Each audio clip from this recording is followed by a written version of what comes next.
I wanted to change my life. And I think most people that are miserable or that are really like dying to be great and dying to have more, we want to change. We want to live a better life. We want to create more for our families. We want to be happier. The desire is there. Again, it's about how do you go from knowledge to action. So the first thing in this story that's important is realizing that the answer was in me. And my mind was telling me, pay attention.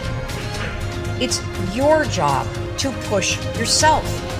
All performance, all improvement in personal performance begins with an improvement in your self-concept. All improvement in personal performance, in what you do on the outside, begins with an improvement in your self-concept, in your beliefs about yourself. You change your beliefs about yourself on the inside, you change the reality of your life on the outside. When you first say these new affirmations, they won't feel real because they're butting up against the existing affirmations that are already hardwired in your brain. So what we have to remind ourselves is the way I got here is through the affirmations that were stated unconsciously. When I was homeless back in the 70s in Dallas and struggling, my affirmations were negations. It's like nothing's working out for me. It's me against the world. I felt totally alone. I was angry. And everything I repeated were affirmations of self-destruction. But I didn't know it. When we introduce new affirmations, we're going to feel like, oh, I'm just lying to myself. Of course you're lying to yourself. You're starting a new self-creation at this very point in time. As you keep repeating it, you'll get more comfortable with it. It'll rewire your brain, and it'll start to become the new truth.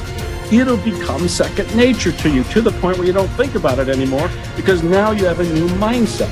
How did you get it? By creating a new habit, the habit of positive affirmations. And so as you begin to look at where you want to go, beginning to embrace that, it's possible. I'm blessed and highly favored.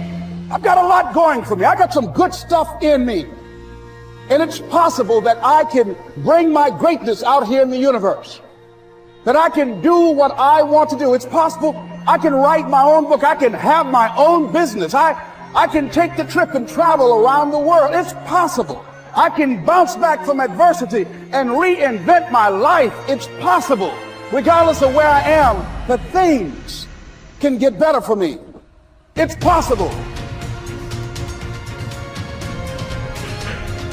Most people try to create a new personal reality as the same personality, and it doesn't work. We literally have to become someone else. In other words, thoughts are the language of the brain, and feelings are the language of the body. And how you think and how you feel creates a state of being. So most people have experiences in their life that brand them emotionally. They feel fear, they feel anger, they feel bitterness, they feel frustration, they feel insecurity. And those emotions then become part of their identity. So once they think certain thoughts that turn on certain circuits in their brain that are equal to their insecurity, and then they feel insecure. The moment they feel insecure, they think more insecure thoughts, which makes more chemicals for them to feel insecure. And the repetition of that cycle over time conditions the body to subconsciously become the mind of insecurity. So then the person says, I am insecure. And whenever you say, I am anything, you're commanding your mind and body towards a destiny. So then most people's biology is, for the most part, their past. And so if you're not being defined by the vision of the future, some new possibility in your life, you're only left with the old circuitry in your brain and the old emotions of the past. So the question then is, can you believe in a future that you can't see or experience with your senses yet, that you've thought about enough times in your mind, that your brain is literally changed to look like the experience has already occurred? Now, the latest research in neuroscience says you can change your brain just by thinking. So then, as you begin to think about a new possibility, and your brain begins to fire in new sequences and new patterns and new combinations, and you begin to plan your behaviors, and you begin to review in your mind, mentally rehearse who you're going to be in your life, The mere action of mental rehearsal begins to install the neurological circuits in your brain. Now your brain is no longer a record of the past. Now it's in fact a map to the future. And if you were then to begin to emotionally embrace your future before it's made manifest, in other words, you're not waiting for your healing to feel wholeness. You're not waiting for your new relationship to feel love. You're not waiting for the mystical moment to feel awe. You're not waiting for your success to feel empowered. That's the old model of reality of cause and effect. Here's a big source of inspiration: beginning, getting started. Actually turning thought and the notes on the paper, the plans, actually now committing it to action, getting started. And beginning can be an incredible source of inspiration. Guess what you can say when you begin a change in your diet? Guess what you can say? I'm on a new track. I have carved out for myself a new beginning. I'm on my way to the most incredible health. I will never be the same again. I'm leaving the old, undisciplined part of me. I'm leaving that behind. I'm a new person. I'm taking my first shake. I'm swallowing the first tablets. I made my first walk around the block that I'd thought about for so long and never did. I finally did it today. I've started. I have begun. That is an incredible source of inspiration. And that is to start, to begin. You cannot believe what can happen to your self-esteem. And many of you have already experienced it. I'm just asking you to begin something new in all the areas of your life. Maybe you've always thought about benevolence and you just haven't gotten started, or you haven't made the plans, or you haven't made the decision.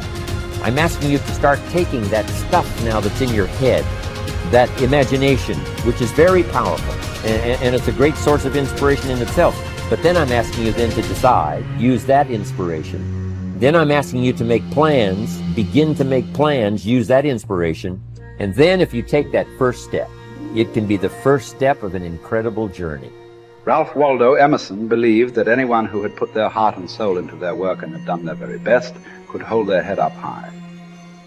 Merely talking about it or only putting in a modicum of effort wasn't good enough in his mind. It was all or nothing. He believed that doing your best was an admirable quality, and that although you might not always be successful, knowing that you had done all you could was often all that mattered. At least you could look yourself in the eye. This ethos is central to many youth movements, such as the Scouts and Guides, and is a great philosophy for life in general. Indeed, doing your absolute best in everything you do is something that we should all aspire to, and it doesn't matter if it's at school, university, work, or home.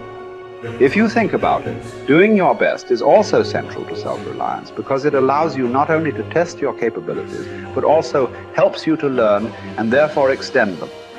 It's only when you are at the edge of your ability that you can really test your mettle and see just how much you can depend on yourself.